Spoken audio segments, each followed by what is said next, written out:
Salut, c'est Trado, content de vous retrouver pour la mise à jour de l'analyse technique du CAC 40, du SP et du Nasdaq. On a vraiment quelque chose de très intéressant qui se déroule sous nos yeux et franchement, si l'issue n'était pas possiblement aussi dramatique, eh bien, il faudrait se réjouir d'avoir ce laboratoire à ciel ouvert. Et voilà ce qui se passe. Donc vous le savez, tout le monde attend fébrilement le 2, puisque le 2, vous allez avoir Liberation Day, vous allez avoir la liste des mesures et des pays de Trump compte tenu et concernant la politique protectionniste avec les droits de douane, etc. On ne sait pas trop ce qu'il va y avoir dedans, mais certains se préparent à un Armageddon. Et c'est la raison pour laquelle la fébrilité est au rendez-vous et c'est la raison pour laquelle les marchés ont chuté depuis quelques jours, il est vrai, aidés par les statistiques assez graves sur l'inflation américaine qui laissent planer le doute sur une stagflation, à savoir récession et inflation. Bon, si vous découvrez l'économie, il faut savoir que normalement on a de la récession, on a de l'inflation, on n'a pas les deux en même temps. Si l'économie va bien, il y a de l'inflation, si l'économie va mal, il y a de la récession et du chômage. Et lorsque vous avez du chômage, de la récession et de l'inflation, c'est le pire des deux mondes et ça met la banque centrale dans une situation très compliquée. Bref, l'idée c'est que tout va pour le moment pour le plus mal et les marchés se préparent au pire. Maintenant, vous remarquerez deux choses. Un, que ce soit sur le CAC 40 ici, que ce soit sur le SP500 là, ou que ce soit encore sur le Nasdaq ici, on y reviendra en détail, eh bien vous remarquez qu'on est sur des supports. Et non seulement on est sur des supports, mais en plus on n'a pas cassé la structure en place. Autrement dit, on n'est pas pour l'instant dans une situation d'aggravation de la situation. On va commencer par les marchés américains parce que c'est l'épicentre. J'ai le Nasdaq sous les yeux, donc regardez. L'attaque qu'il y a eu aujourd'hui et hier, ça fait 4 jours qu'on attaque et qu'on a perdu pas mal de terrain. En 4 séances, on a perdu 7% sur le Nasdaq, excusez du peu, en ligne droite. Et comme vous pouvez le constater, on est venu se poser une fois de plus sur la zone de support ici des 19 300, 17 370. Autrement dit, ça pourrait être le terminus de l'attaque baissière journalière, puisque comme vous le savez, plus fort qu'une tendance, il y a les supports et les résistances tracés sur une temps supérieur. Et là, on est sur une zone de support. Okay, ça ne veut pas dire qu'elle va tenir, mais ça veut dire qu'il serait bien fortuit d'entamer un rebond à partir des niveaux actuels, puisqu'on est sur des supports tracés sur une temps supérieur. Si on regarde les données hebdomadaires, sur le Nasdaq, vous êtes bien effectivement sur une zone de support qui est importante. Je vais la faire apparaître, regardez. C'est une zone d'accumulation rationnelle et c'est une zone ici qui est garante en fait de la structure haussière sur le Nasdaq. On retrouve ça également sur le SP500, c'est-à-dire cette zone grise ici des 55, 60, 51, 30 et la garante de la structure haussière sur les données hebdomadaires. N'oubliez pas que le Nasdaq et le SP500 sont dans des structures qui sont pour l'instant favorables sur les données de moyen terme. Donc là je reviens sur les données journalières.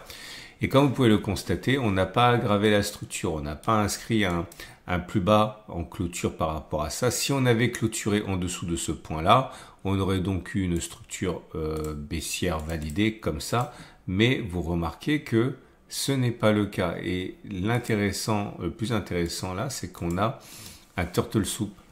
Un turtle soup, alors je vais expliquer doucement parce que c'est compliqué, mais en gros, vous allez avoir quelque chose qui ressemble à ça. Vous allez avoir des cours qui vont descendre et qui vont refaire un plus bas que celui-là, mais en même temps qu'ils font un plus bas que celui-là, ils vont clôturer au-dessus du précédent plus bas. Autrement dit, la mèche et le corps peuvent éventuellement descendre plus bas, mais la clôture va se faire au-dessus. C'est-à-dire que si on regarde uniquement les clôtures, ça ressemblerait à ça. Si on regarde les mèches, ça ressemblerait à ça. Mais si on regarde les clôtures, ça ressemble à ça. Bon, trêve de bavardage, regardez un exemple. Ici, vous avez typiquement ça.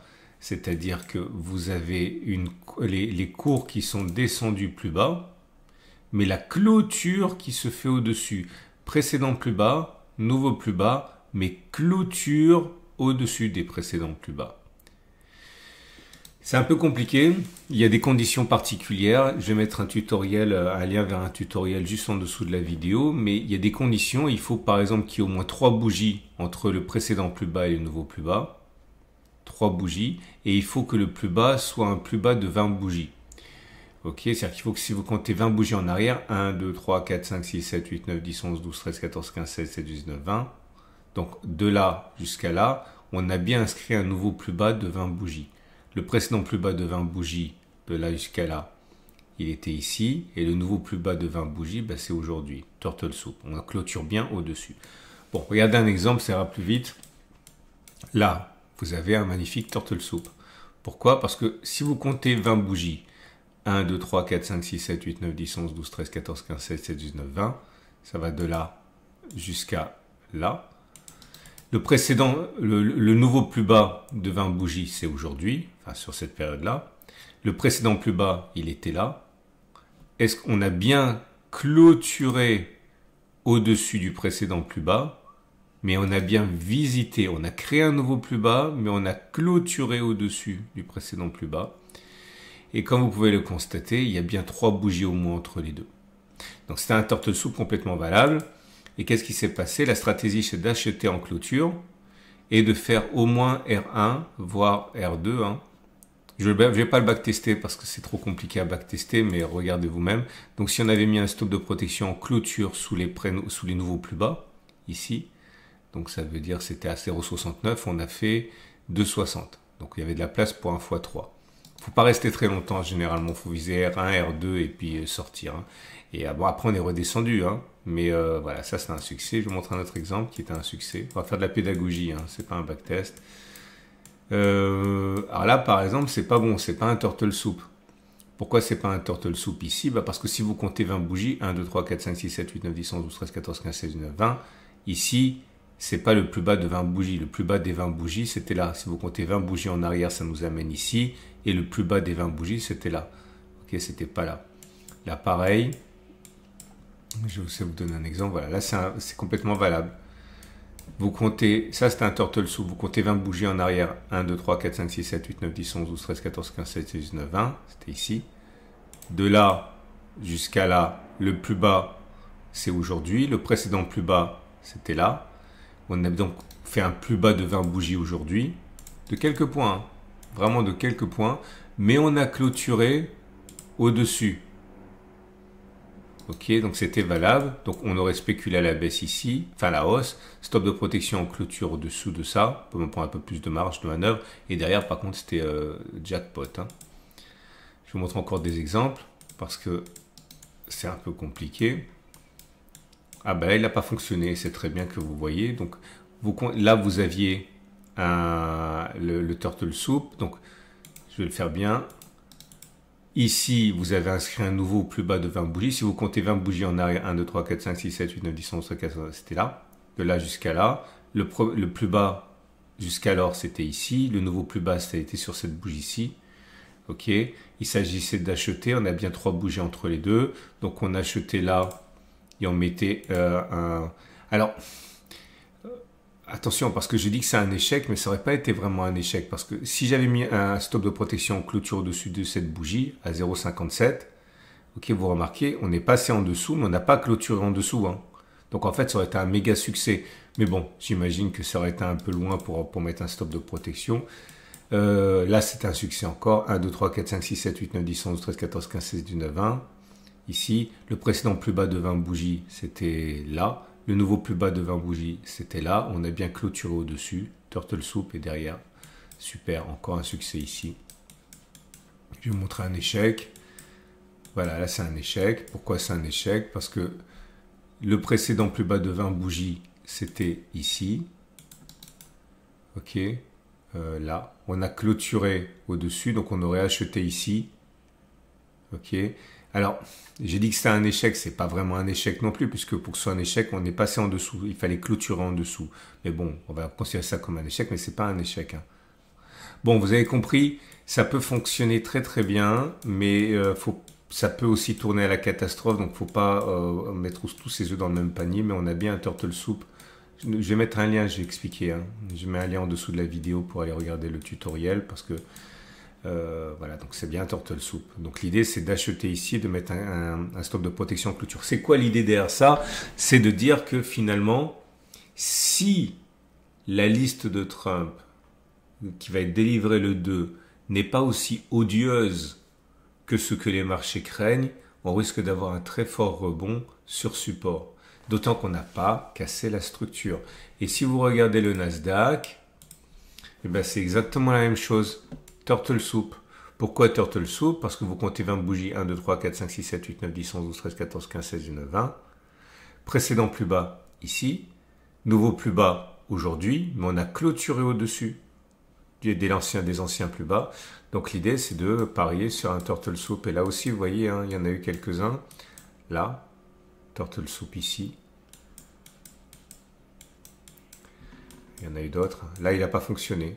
Enfin, pareil, je dis ça n'a pas fonctionné, mais ça dépend comment vous mettez votre stop de protection parce que on est passé en dessous, mais on n'a pas clôturé en dessous. Donc en fait, si vous émettiez un stop de protection en clôture, il était valable, hein, ce trade. Il était même magnifique. Bon, vous avez compris. On va être un petit peu contrariant là et on va dire que ça sent le piège monté par les institutionnels. Ok, c'est pas pour faire le parano, hein, mais bon, ça serait magnifique d'avoir un pied de nez des institutionnels ici. Donc surveillez de près. Ça peut être la Bérésina, mais ça peut être aussi une excellente opportunité. En attendant, on a maintenu sur le CAC 40 également la structure. J'avais expliqué en fait, ça faisait des mois, enfin pas des mois, ça fait des semaines que je vous avais dit que ça m'étonnerait qu'on n'avait pas testé la structure. J'avais dit ça m'étonnerait qu'on teste pas qu'on recomble pas le gap. J'avais dit que ça m'étonnerait qu'on vienne pas toucher ici. Ben ouais, on l'a fait ça maintenant. Donc c'était le minimum syndical. Maintenant, on n'est pas en structure baissière puisqu'on n'a pas clôturé en dessous de ça. Pour être en structure baissière, vous l'aurez compris, il faudrait clôturer en dessous de ça.